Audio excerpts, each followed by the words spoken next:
Assalamualaikum warahmatullahi wabarakatuh. Waalaikumsalam warahmatullahi wabarakatuh. Bismillahirrahmanirrahim. Wassalatu wassalamu ala Rasulillah wa ala alihi washabbihi wa wala. Amma ba'du fa ya rabbi shrah li sadri. Amin. Yassir li amri. Amin. Wahlul 'uqdatam min lisani yafqahu qawli. Amin. Allahumma salli ala nabiyyin wa ala mursalin ila man malaikatul muqarrabin. Amin. Allahumma inna nas'aluka ilman nafi'an Amin. wa 'amalan mutaqabbalan wa rizqan halalan thayyiban wa khairan bil khair. Yang terhormat dan yang sama-sama kita hormati Ketua DKM Masjid Jami At-Taqwa Kota Bumi 2 Afinatullah Ustaz Haji Iman Basuki, juga guru kita Afinatullah Ustaz Haji Wasjawan, Afinatullah Ustaz Pendir, Afinatullah Ustaz Haji Bidoyo, dan para ustaz serta tokoh yang mudah-mudahan semuanya selalu diberikan kesehatan dan batin. Amin. Dan panjang umur. Amin. Sehingga bisa istiqomah memimpin kita di jalan Allah Subhanahu wa taala. Amin. Kepada hadirin yang majelis taklim yang mudah-mudahan kita semua selalu dimuliakan dan diberikan taufik serta hidayah kepada Allah Subhanahu wa taala. Mudah-mudahan kumpulan kita dirahmati dan diberkati serta diridhoi Allah Subhanahu wa taala, juga mendapatkan pahala besar dan akhirnya dari lebih akhirat. Amin ya rabbal alamin. Amin. Pertama, alhamdulillah setelah kita sholat isya di awal waktu, mudah-mudahan menjadi ridho Allah. Kemudian dengan berjamaah, mudah-mudahan di samping lipatan 27 derajat secara khusus berjamaah itu seperti sholat setengah malam. Terlebih lagi ya kita bisa silaturahmi, mudah-mudahan rezeki kita dimudahkan dan diminahkan serta dibarokahkan. Terutama lagi tentunya adalah menuntut ilmu atau ngaji yang memang hukumnya sangat wajib. Maka dari itu mari kita kaji kita pertama hadis referensi kitab Lubabul Hadis atau Tahqiq Qaul. Mungkin kalau sudah pernah sampai kita ini asing lagi. Yang matanya namanya Lubabul Hadis, syaratnya adalah Tahqiq Qaul. Yang mana ini sempat tertunda ya, karena memang menjelang Ramadan saat itu di cancel dengan pembahasan kitab Jawatan Nasim tentang Ramadan, dan setelah Ramadan itu masih Jawatan Nasim tentang utama ilmu.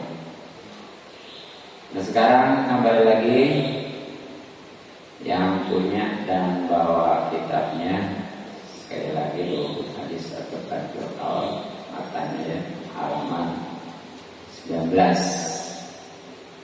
Nah di sini memang ada dua kitab ya, yakni Arba'in Nawawi dan Tahqiq Qaul atau Lubabul Hadis.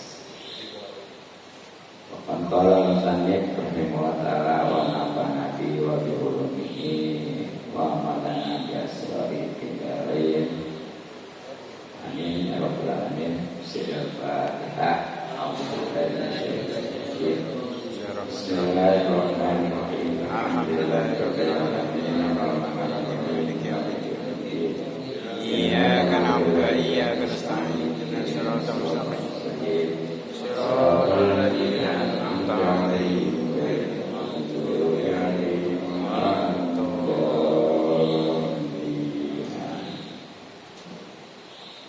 Al-Babu bab al-khamisu yang kelima.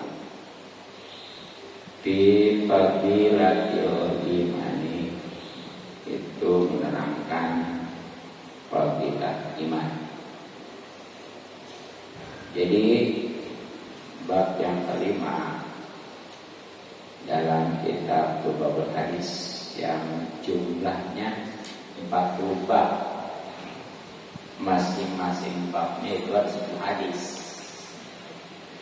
Jadi seluruh babnya ada 40, masing-masing babnya ada 40 hadis. Jadi 40 kali 10 berapa? 400 ya, 400 hadis. Nah, untuk bab yang kelima ini insyaallah akan menjelaskan tentang keutamaan iman. Nah, perlu diketahui sebelumnya pengertian iman itu yang kalau menurut bahasa peralihan dari Arab ke Indonesia. Pokoknya masalah percaya itu namanya iman.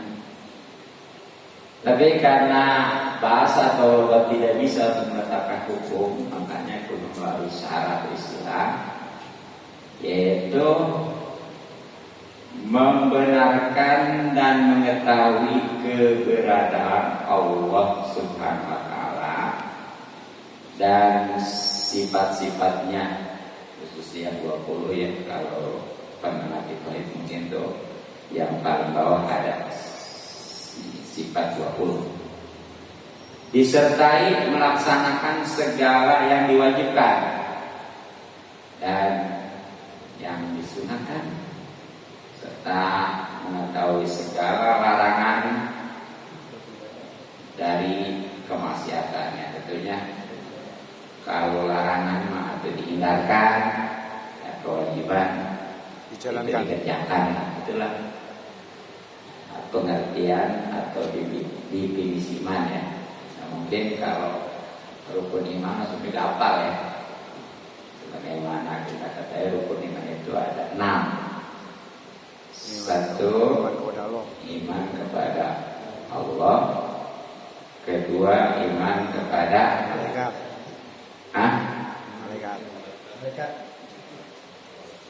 Malaikat. Kedua, ketiga, Kitab. kepada kitab-kitab. Keempat, pada Rasul. Kelima, iman kepada hari akhir. Dan yang keenamnya, Qada dan qadar. ya, iman kepada qada baik buruknya minallah hakikatnya. Itu. Nah, ya kalau rukun iman itu 6 ya. Nanti ada rukun Islam 5, kemudian rukun ihsan 3. Adapun kalau rukun agama itu 3. 1 Islam, kedua iman, ketiga ihsan. Nah, makanya berbicara iman itu pasti Islam. Tapi orang Islam belum tentu beriman. Sebab kadang-kadang ada yang Islam hanya untuk menyelamatkan jiwa. Ya, tapi aman, sudah terlindung sebagaimana hak muslim gitu ya.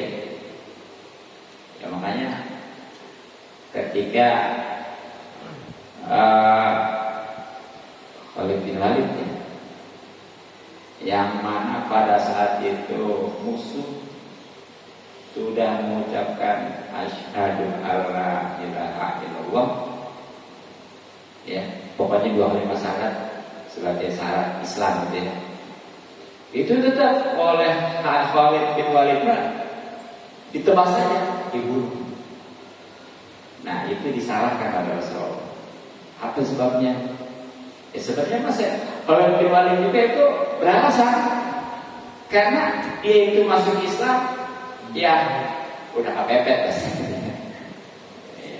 Jadi kalau dia mengucapkan 2 kalimat syahadat mah siapa tahu nggak dibunuh gitu ya, karena udah terlindung gitu ya. Memang benar itu. Nah, Khalid bin Walid ya, itu pada saat itu di mana Rasulullah SAW. Gitu. Jadi yang jelas sebenarnya mah orang Islam itu belum tentu iman. Kalau iman udah pasti Islam ya. Gitu. Nah, baru sebagaimana tadi saya katakan, setiap bab ini ada 10 hadis. Maka untuk hadis yang pertama ya, qala, bersabda baginda Nabi Sallallahu alaihi wasallam,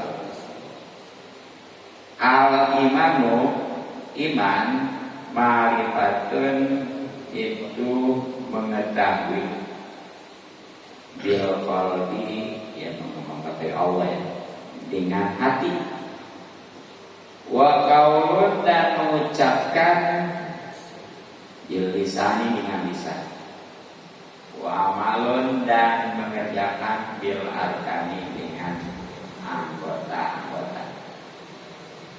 Jadi yang namanya iman itu bisa diketahuinya dengan mengetahui, dengan hati ya, kemudian menekadkan sebagaimana tadi definisi iman. Waalaikumsalam warahmatullahi wabarakatuh. Alhamdulillah Ustaz Nanan Zainal Abidin.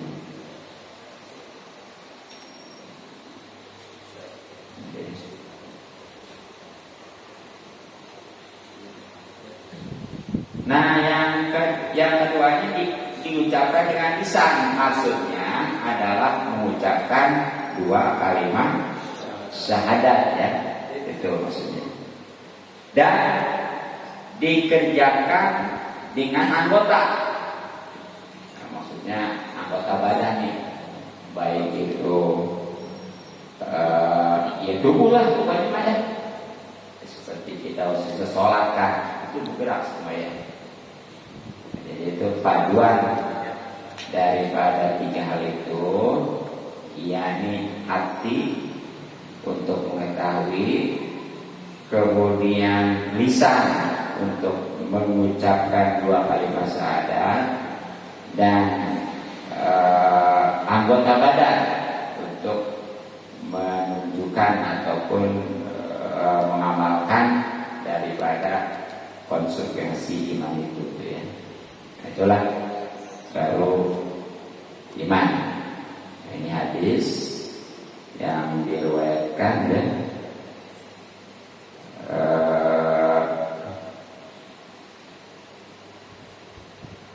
kemudian waqala, dan bersabda baginda Nabi sallallahu alaihi wasallam, al-imanu, iman, uryanun, itu telanjang, wa libasuhu, dan pakaiannya at-taqwa, itu takwa, wa zinatuhu, dan perhiasan al-hayau, itu malu, wa samratuhu, sedangkan buahnya al-ilmu, itu adalah ilmu. Itu jadi yang namanya iman asalnya, dasarnya itu telanjang. Maksud telanjang di sini maksudnya bersih ya, tanpa dosa. Nah, makanya untuk mempertahankan kebersihannya, terbebas dari dosanya, itu harus ada pakaiannya, perhiasannya, dan nanti endingnya buahnya ya. Nah, untuk pakaiannya adalah takwa. Ya, takwa itu kan pada umumnya menjalankan segala perintah Allah dan menjauhkan larangannya ya. Walaupun di sini adalah membersihkan hati daripada dosa-dosa, ya hakikatnya sama aja. Kan orang menjalankan segala perintah Allah dan menjauhkan larangannya kan insya Allah di samping menghapuskan dosa jadi pahala gitu ya. Hanya itu sebagai pakaian kalau iman ini benar-benar steril, tetap terjaga kesuciannya. Kemudian untuk perhiasannya adalah rasa malu. Nah, malu di sini bukannya malu-malu kucing ya. Bukan malu kepada manusia. Ya bagus itu juga. Tapi khususnya malu kepada Allah. Maksudnya gimana? Malu daripada maksiat yang tentunya enggak ngerjain kewajiban, malah dosa dikerjakan. Itu maksud malu di situ adalah malu kepada Allah Subhanahu wa taala, khususnya dari mengerjakan maksiat ataupun meninggalkan kewajiban. Nah ini jangan mentang-mentang nggak ada siapa-siapa ya dalam keadaan sendiri umpamanya bebas. Itu pada dasarnya tetap walaupun kita sendiri ya tetap yang namanya Allah Maha tahu, Maha melihat, Maha mendengar dan Maha segala-galanya. Bahkan kan malaikat pencatat juga kan ada luput gitu ya. Khususnya malaikat raqib maupun atid.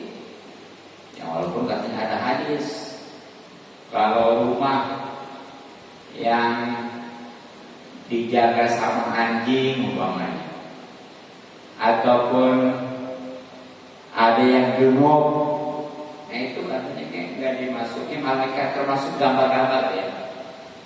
Apalagi kalau memang patung mau dijelaskan. Ya cuma kalau foto katanya itu mah nggak termasuk ya. Jadi gambar lukisan, ya pokoknya lebih itu yang maksud 3 dimensi gitu ya. Kalau bilang di patung sekali lagi. Nah itu nggak dimasuki malaikat katanya. Kalau yang begitu enak dong. Kalau maksiat bebas gitu ya, nggak ada yang nyatet gitu.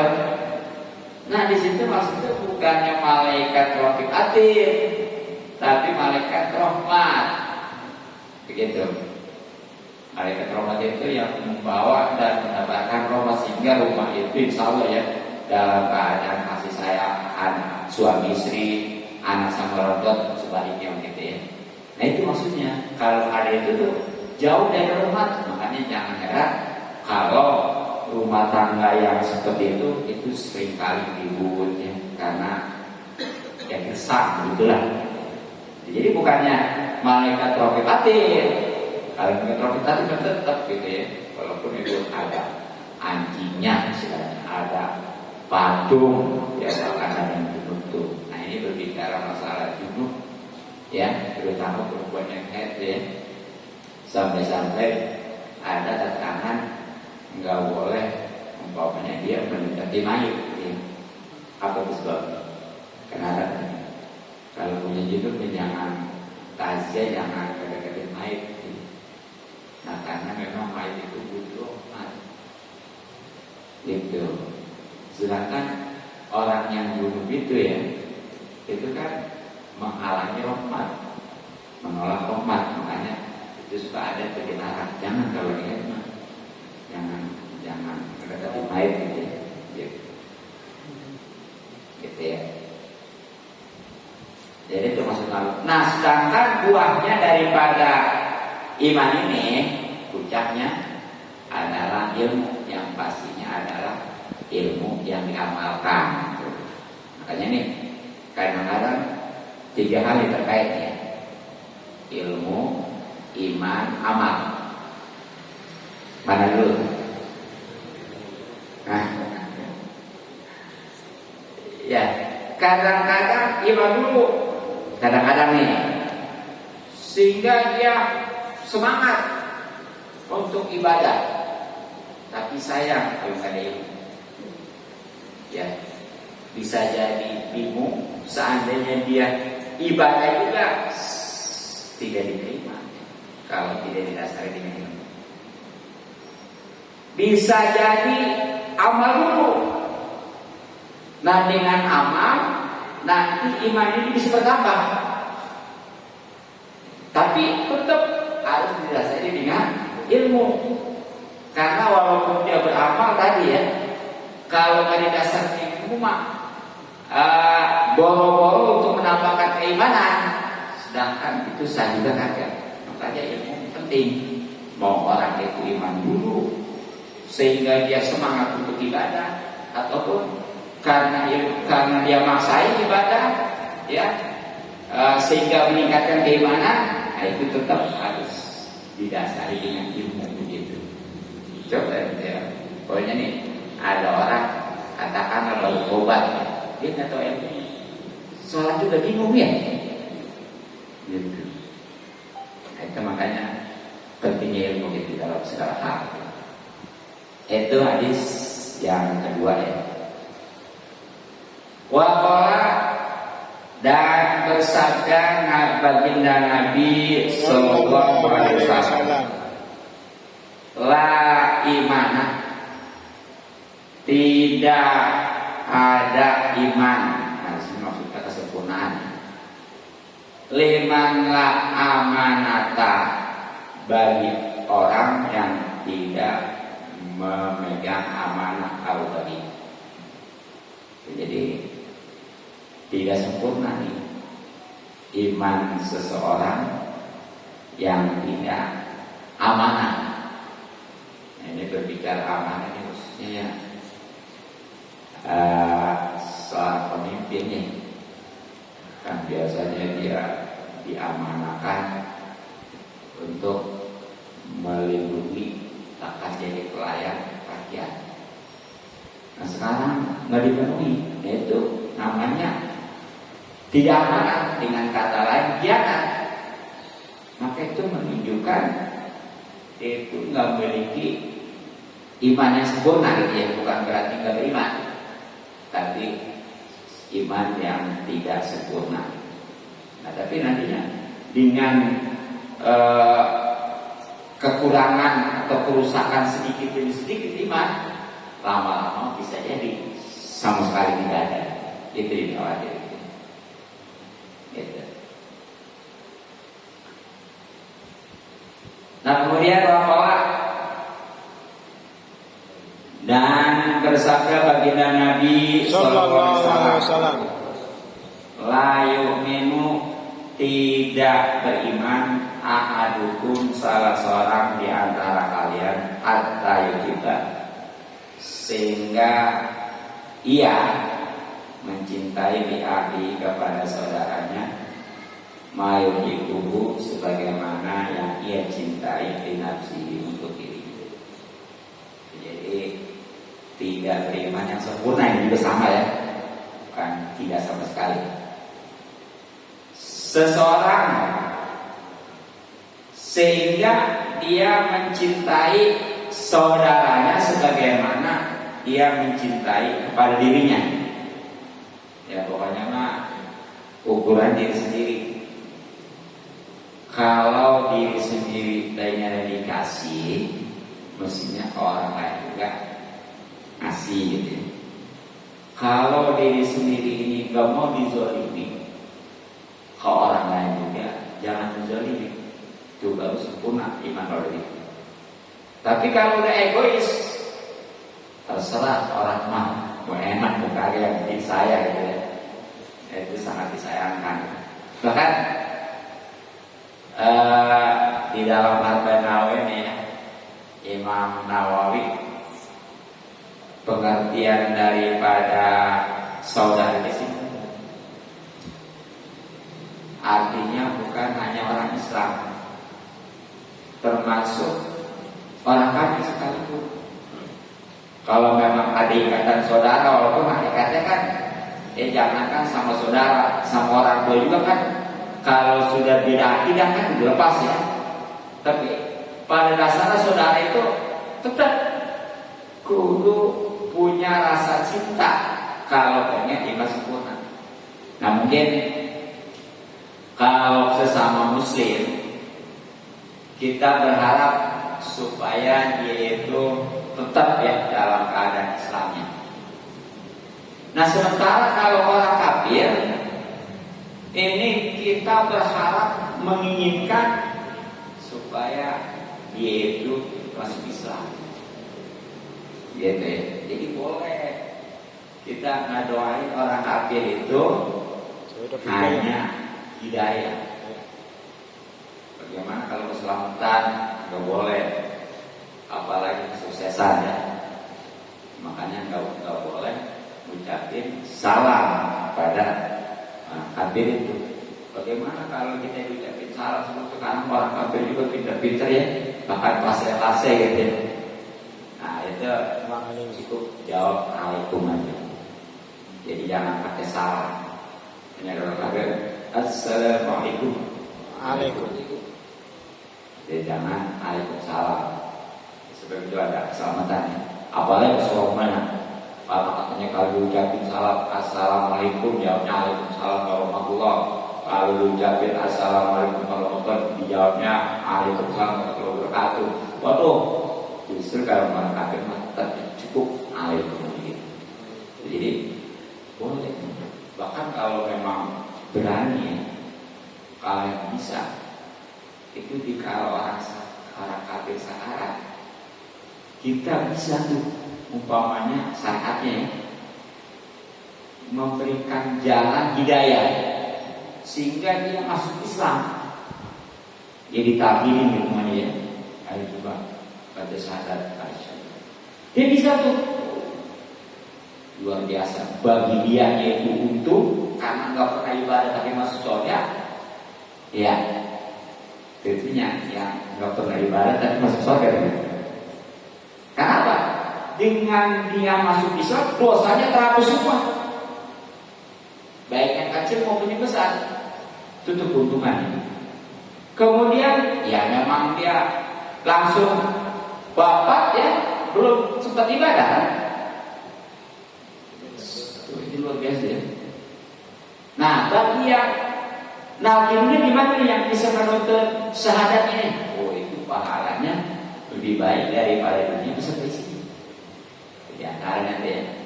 Jadi pahala yang lebih baik daripada dunia besar berisi di antara itu bisa jadi sebab orang masuk Islam. Gitu.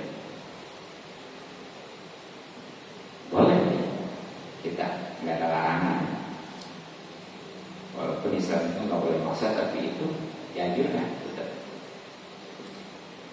Nah kemudian waqala dan bersabda baginda Nabi Sallallahu alaihi wasallam, al-imanu iman fil sadril mu'mini itu berada di dalam dadanya orang beriman. Walayatimu dan tidak sempurna al-iman illa bitamamil faraidi kecuali dengan menyempurnakan kepaduan. Wasunani dan kesunahan.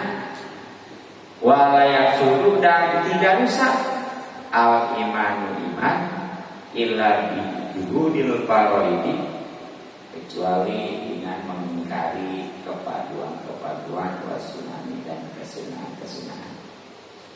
Pamana koso maka siapa orang yang kurang faridotan satu kepaduan bigairi juhudin tapi tidak mengingkari ukiba maka dia itu disiksa leha karena meninggalkan kepaduan tersebut. Tapi wakana tama siapa orang yang menyempurnakan al-faraido kepaduan wajibat maka wajib lahu baginya al-jannah surga. Jadi ya dasarnya nih yang namanya iman itu di hati, ya, termasuk amalan hati ya.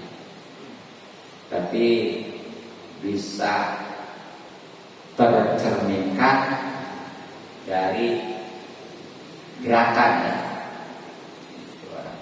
Bisa ketahuan orang ini imannya bagus enggak dari akhlak. Kalau akhlaknya bagus menunjukkan imannya bagus. Tapi kalau akhlaknya pekerjaannya buruk, naudzubillah ya. error itu. Jadi di hati pada dasarnya. Dan iman itu tidak akan sempurna kecuali dengan menyempurnakan kepaduan-kepaduan dan kesunahan-kesunahan.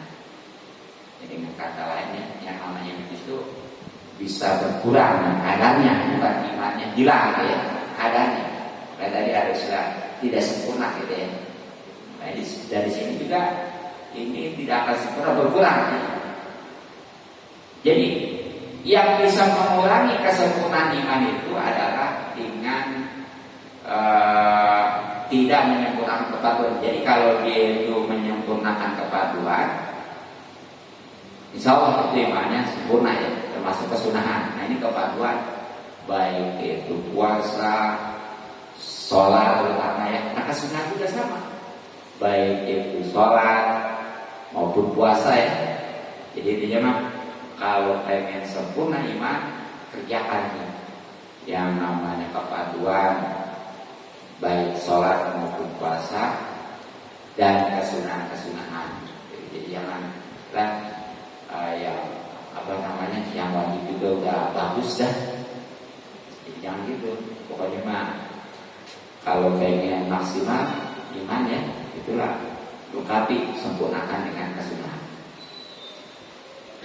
Nah kemudian wal yaqsudul imanu ila bijuhudil faraidi kesunahan. Sebaliknya nih,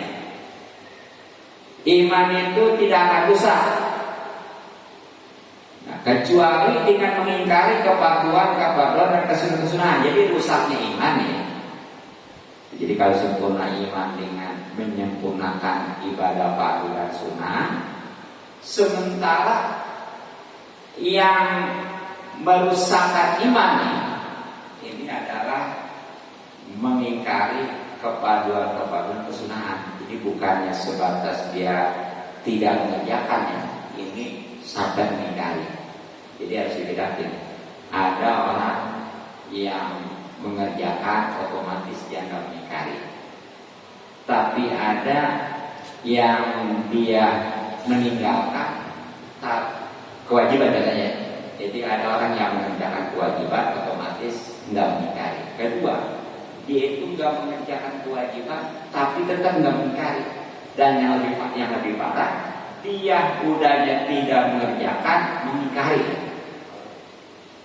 Ya. Makanya nih, bagaimana kosong? Siapa orang yang mengurangi, maksudnya meninggalkan, tidak mengerjakan satu kepaduan, namanya sholat lah, satu waktu namanya. Tapi dia sebenarnya mah nggak mengingkari ya, hanya malas saja. Ya, sebenarnya walaupun malas juga kalau di dalam kitab Al-Rumin itu ya di awal-awal tuh hukumannya sama kalau bersyarat Islam. Artinya kudu dibunuh. Makanya sebenarnya mah katanya yang nggak sholat tuh ya bunuh. Main penjara maksudnya mah. Tebas. Ya, baik hidup. Main penjara. Kalau nggak hidup masih main hidup. Jadi tuh selagi dia itu nggak mengingkari ya, walaupun terjadi, tetap itu hanya sebatas dosa, gitu ya. Belum dianggap dia itu murtad ya, ataupun hilang keimanan. Tapi kalau dia mengingkari, bahkan kesunahan saja, kalau dia ingkari bisa jadi murtad. Contoh, ini tentunya kesunahan yang udah mutlak ya.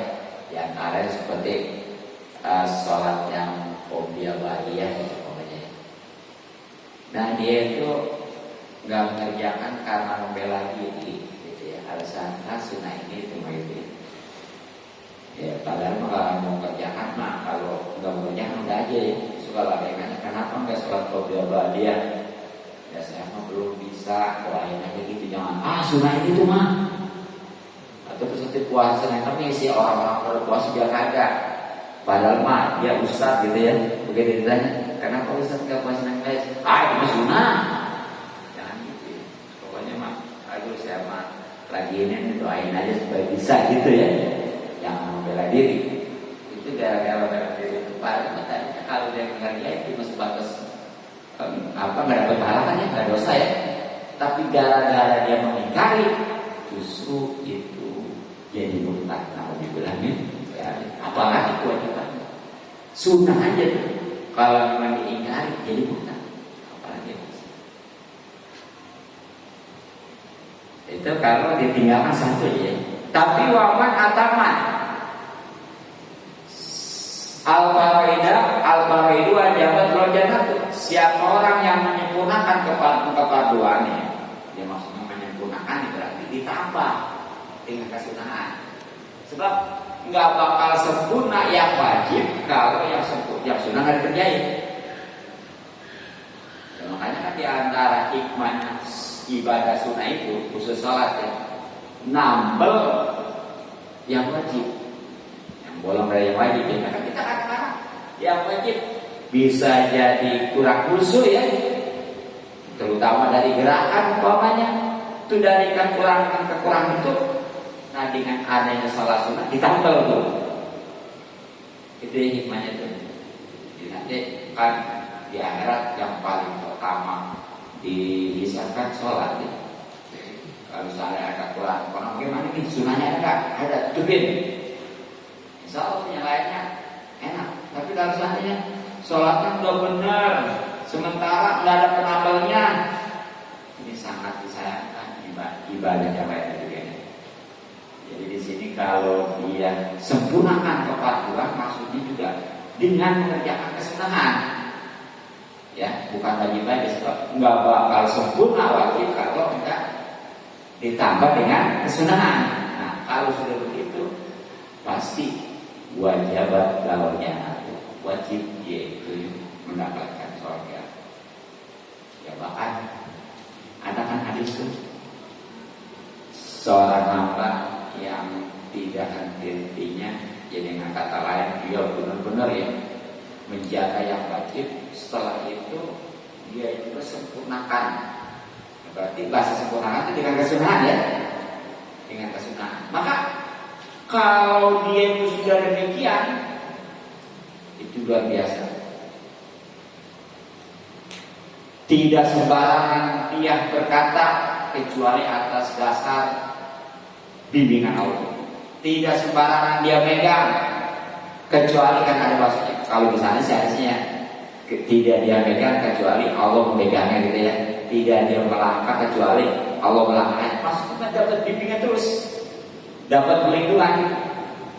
Itu tentunya kalau dia mengerjakan yang wajib, nggak pernah ketinggalan, dan pastinya disempurnakan dengan kesunahan. Banyak ya, tingkatkan setelah yang wajib juga kesunahan ya. Jangan bahasanya lah sunnah mah ketika jangan dapat pahala tapi nggak dosa ini.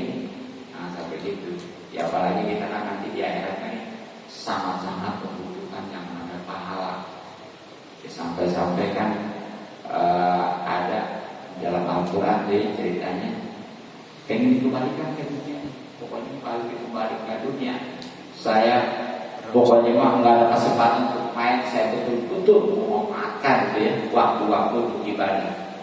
Kadang-kadang misalnya itu udah ada kesempatan yang akan di sana dikubur saja udah ada kesempatan. Makanya mumpung kita masih hidup ya, jadi di samping yang wajib sebagai dasar cuma, nah supaya aman nih posisinya sempurna, itu juga disempurnakan dengan kesunahan. Istilah logika gini nih, kalau yang wajib ini ibarat bangunan pokok rumah, katakan gitu ya. Nah sementara yang sunnah itu kalau ibarat rumah mah sebagai samping-samping apa gitu ya? Teras. Ya. Teras kanopi. Ya kanopi lah katakan gitu ya. Nah coba nih, ketika ada angin puting beliung, kalau ada kanopinya, paling yang terbang Sayangnya. kanopinya ya. Rumahnya enggak. Tapi kalau nggak ada kanopi ya, karena nggak ada kerja. rumahnya. Maksudnya apa? Jadi nih, kalau orang itu ibadah sholat jadi sampingnya wajib yang sunnah dikerjakan.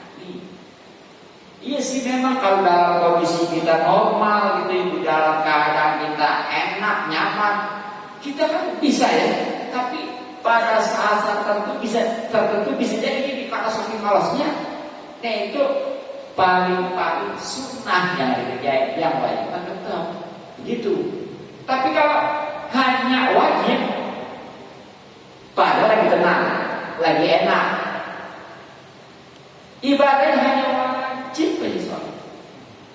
Nah nanti ketika kondisi tertentu dia dalam keadaan galau, bisa jadi yang wajibnya juga nggak dikerjakan. Itu tadi kalau kayaknya di rumah dasarnya tuh bangunan sholat wajibnya, sementara kanopinya itu ada sunnahnya. Jadi seandainya ada kucing beliau tetap paling kanopinya yang gimana enggak. Tapi kalau nggak ada kanopinya bisa jadi ke rumah-rumahnya gitu. Kemudian sementara kajian hadis di babnya kalimat tentang keutamaan iman, ya baru nyampe di hadis yang kelima ya. Ya kelima, insya Allah. Kelima betul. Kelima lagi. Mudah-mudahan ya, banyak umur. Amin. Sehingga kita bisa ngaji kembali mudah-mudahan bermanfaat. Wallahu a'lam bishawab. Hadirin yang Allah, selanjutnya kajian fikih ya. Untuk kajian fikihnya masih tentang zakat. Khusus terakhir nih tentang rikas ya. Ini referensi kita baik ya.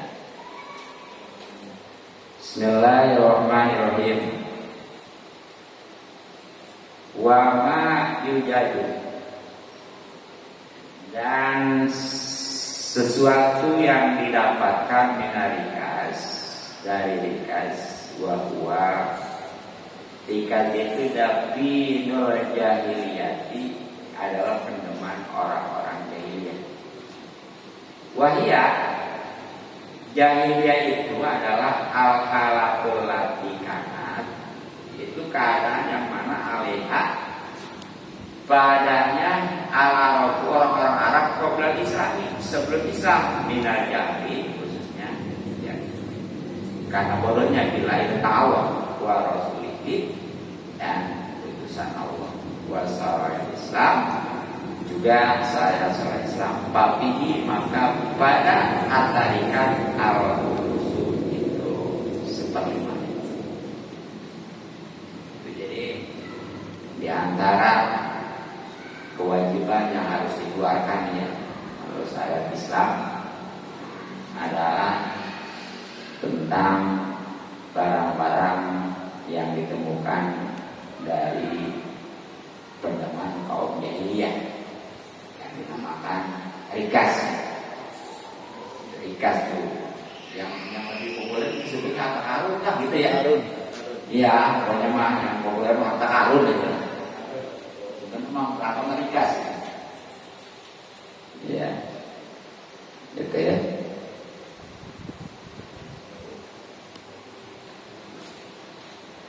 Nah,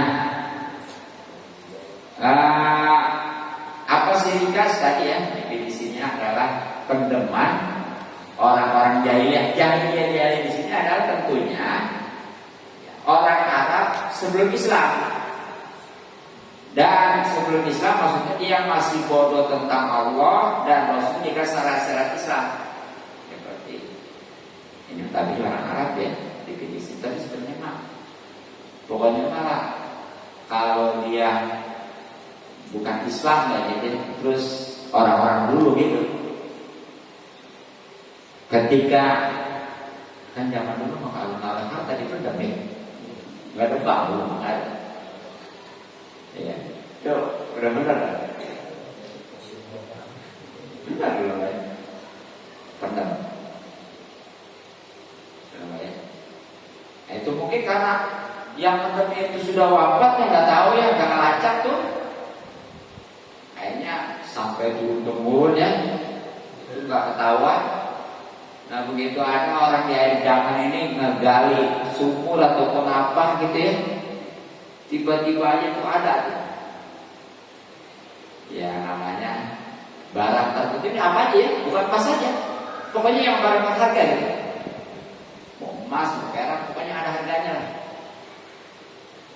Itu tapi biasanya emas ya, biasanya. Gitu. Nah itu namanya rikas. Nah itu diwajib dikeluarkannya pokoknya begitu mendapatkannya, nggak kudu nunggu setahun dan dia nggak ada disotnya nggak. Pokoknya langsung presentasinya adalah 1/5. Jadi kalau saatnya dia dapatnya emas sekitar 100 gram, itu langsung dikeluarin berapa? Kalau 1/5 berapa? 1/5. Iya itu gramnya. Artinya dibaca kan 100 dibagi 10 ya susah sama sih gitu ya. Wah gede amat, 100 gram itu dikeluarkan berapa lah boleh ngomongnya. Itu jadi bukannya di apa kalau di pemerintah katanya kan suka kadang-kadang kalau itu sudah di pemerintah gitu ya. Kalau orang yang punya utang itu suka sekarang gitu sama pemerintah namanya segel, disita ya. Iya. Enggak ya, sebenarnya mah jangan kecil besar sekalipun ya, nggak ada hak itu untuk nyita ya. Iya. Ini kewajiban sebenarnya mah dikeluarinnya itu adalah 1/5. Jadi kalau 100 gram ya itu berarti 20 gram. Jangan merasa sebenarnya sebab kalau mereka keluarin itu 20 gram itu jadi halal semua. Kayak orang zakat tuh, pada kewajiban zakat ya kata saya pada berapa persen begitu ya, itu bisa kotor semua. Ya. Juga kan nggak ada jaminan penjagaan hartanya itu nantinya kalau dibilang ya. Jadi itu tuh, jadi dia mah nggak nunggu sok, nggak nunggu hal ya. Pokoknya begitu dapat langsung dikali dulu emas 100 gram, langsung keluarin 20 gram. Jangan sayang daripada haram semua. Apalagi berapa besar apa sekilo ya. Iya. Nah, cuma hari ini ya datang ke kamu ya. Iya, makanya ini datang ke kamu. Ya makanya nanti ada jadi berdasarkan kemana gitu ya, gitu. Nah, ntar ya. Nah itu jadi itu pokoknya mah 5% ya, 1/5 ya, 5%. Beda ya, 5% 1/5 beda. Jauh bedanya. Nah sekarang kemana nih disalurkannya? Coba harta perempuan itu gitu ya, harta karun misalnya. Wa yusrafu dan disalurkan harta ikan tersebut masrifal zakat ya sebagaimana penyaluran zakat alal masuri kalau menurut kaul yang masyhur tuh. Jadi kalau menurut kaul yang masyhur tuh penyalurannya zakat harta karun itu ya sebagaimana zakat gitu ya. Itu. Nah bagaimana tuh? Ya tentunya sebagaimana di dalam surat At-Taubah ya. Itu. Innamas shadaqatu lil fuqara'i wal masakin wal 'amilina 'alaiha wal 'allaqatu qulubuhum ya qirqabi wal gharimin wa fisabili wa fisabili wa fisabil fardatan Allah ya. Seterusnya itu pokoknya surat At-Taubah ayat 60 ya. Itu adalah penyaluran zakat ya. Itu. Tapi Wa muqabiluhuma, kalau menurut perbandingan kaul masyhur ini nanti jalan ada boleh diberikan sebagaimana zakat gitu ya.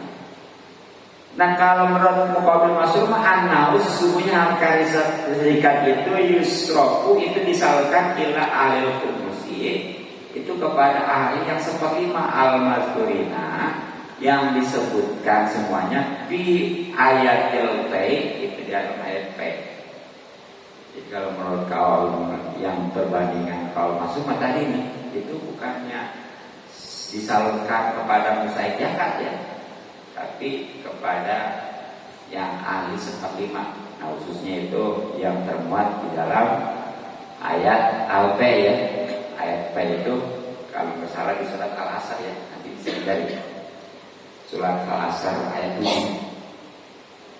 Ya ini sebagai gambarannya Allah Subhanahu wa taala berfirman, "Ma'afallahu ala rasulih ahlil qura falahu walil rasuli walil qurba wal yatama wal miskin wa bisabil kaya layakuna daulatun yang minal agniya minkum."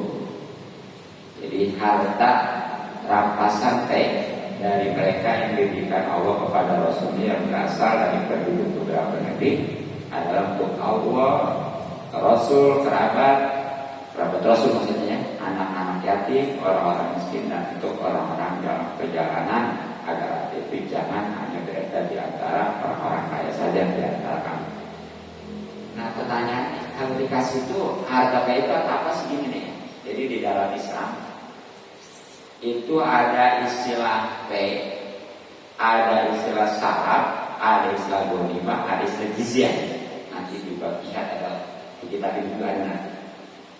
Makanya di kitab ini nanti ada bab gade, bab jual beli, bab sewa menyewa gitu ya. Makanya siapa bilang akan dipisahkan dengan dunia? Dengan apa? Ya dengan negara gitu ya. Nggak bisa lepas. Itu mah kalau materi biasa apa sekuler gitu ya. Iya, jadi yang dibedakan antara agama dengan politik ya. Karena ada di sini ya. Tentang kade, tentang sewa, jual beli segala apa ya. Gitu. Jadi kalau baik itu gini, umpamanya nih umat Islam ya itu umpamanya mau kalau modnya namanya apa namanya? Ekspedisi. Apa sih? Invasi ya. Pokoknya gitu aja ya. Kan dulu tuh ada ya peraturannya, jadi banyak targetnya sampai kan Islam itu sampai sepertiga ini ya. Cuma Islam itu kan gini surat biasanya oleh baginda Nabi ya. Banyak katakan situ siapa pembahasannya. Ini pembahasan situ ya. Jadi dari Muhammad kalau memang beriman aman, tapi kalau kagak ya ini mau diserang ataupun bayar pajak gitu ya. Gitu kan ya. Nah saatnya gini, pokoknya mah bayar pajak kagak mau gitu ya. Akhirnya perang. Tapi begitu diparahin tuh masuk Islam kagak mau. Bayar pajak kagak mau, masuk Islam kagak mau. Nah kemudian diserang, ternyata begitu diserang kabur ya. Iya, pada kabur ya. Nah itu tuh namanya pahit tuh. Kata pahit ya. Gitu. Nanti ada lagi salap. Kalau salap itu siapa yang ngebunuh kudanya, alat perangnya itu berbagi dia. Itu udah nggak boleh. Nah, sedangkan yang lainnya itu yang melalui peperangan itu yang tidak langsung didapatkan dengan hasil perang itu, maka itu namanya ghanimah. Kalau ghanimah itu ada di surat Al-Anfal tuh ya. Jadi kalau pasti ada di surat Al-Anfal. Jadi kalau tentang bayma itu surat Al-Asr ayat 7 ya. Nantilah evaluasi di akhir nanti ada. Ya walaupun kita nggak belas masalah jadi perlu tahu gitu ya. Ini. Nah, itulah ya alhamdulillah selesai tentang zakat. Mungkin selanjutnya nanti ya karena bab puasa mah ya udah kemarin nanti aktual ya waktunya berpuasa ya kalau sekarang. Ya, mungkin nanti lari kelas ke bab haji nih, ada bab haji nanti baru bab jual beli gitu. Gitu ya. Cukup, mudah-mudahan manfaat. Ya kalau ada yang kurang jelas tadi saya tanyakan ya.